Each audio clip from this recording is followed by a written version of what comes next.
Hello and welcome. My name is Christina from Empowered Creator. I'm a mindset and conscious manifesting teacher and coach, and this is my YouTube channel. Here I talk about all things law of assumption, mindset, conscious manifesting, the quantum universe, and a lot more. And my goal is to simplify everything without the fluff.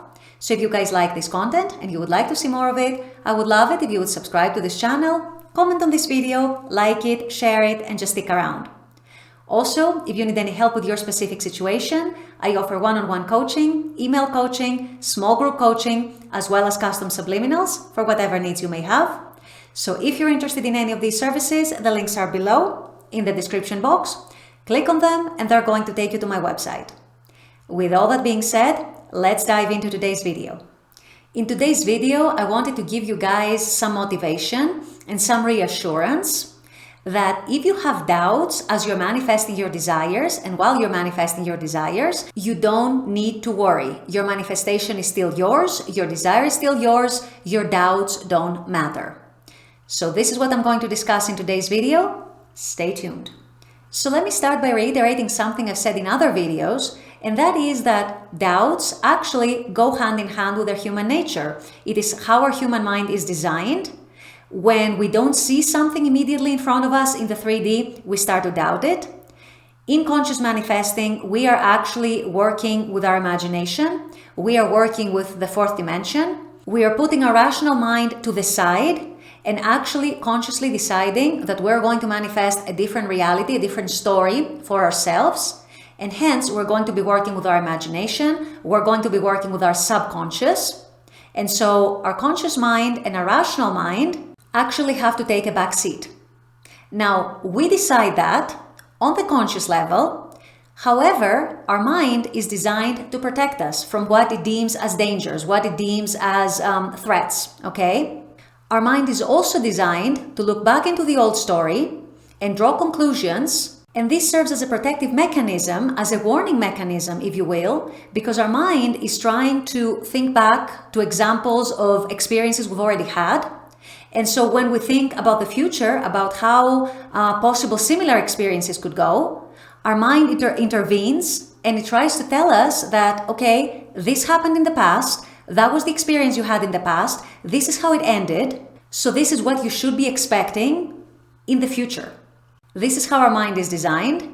This is what it's meant to do. It's doing its job. It's trying to protect us. It's trying to warn us on what to expect, okay? So then you can see, as we're trying to engage our imagination and actually push it to the side, it's not always very easy to push to the side. That's what I'm trying to say. So because of that, we're always going to be getting some doubts. We're always going to be questioning things that we're not seeing in the 3D yet. It's a part of us. It's a part of our mind. It's okay. We can accept it. And instead, we're making a conscious decision to live in the end, to use our imagination, to work with our imagination, to engage our imagination, to actually dwell in a state that we like, to actually create a story that we want, to actually create the change that we want in our lives, because we also know that what happens in our inner world is what ends up getting projected into the outer world, and this is how our experiences in the 3D are formed.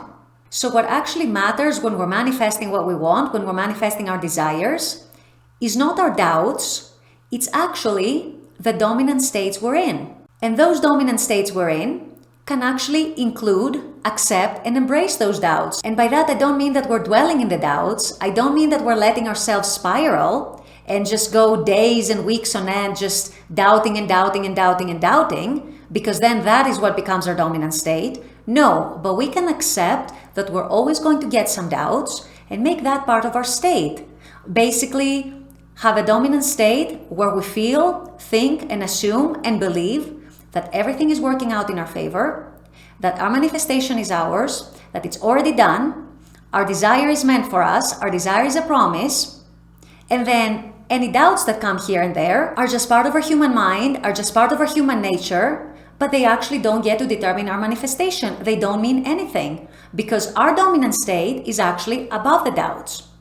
So our job as conscious manifestors is to dwell in the state of the wish fulfilled, in the end state, in the stories that we want to see unfolding into the 3D, and just accept the doubts as a part of our mind that is always going to doubt, and not make them mean anything for our manifestation or for our desired manifesting.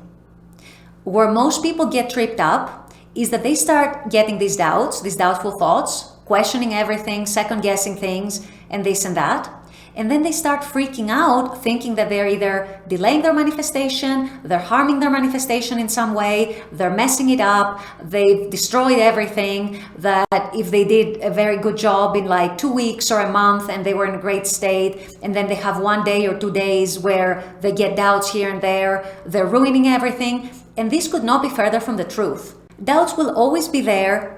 To some extent. Some days they're going to feel like non-existent. Some other days they're going to be just here and there. There's also going to be some days where we feel like we're getting bombarded by doubts. As long as we're not making them mean anything, as long as we don't freak out about having doubts, as long as we don't tell ourselves that this means that we're ruining everything, that we're messing everything up, that we're delaying everything indefinitely, or any of those stories, and we actually don't really give the doubts any significant weight, and instead we go back to dwelling into our state of everything is working out for me, my desire is mine, my manifestation is mine, it's coming for me, it's coming into my reality, it's coming into my 3D, it's going to happen, then we have nothing to fear, because we're not letting the doubts win, if you will.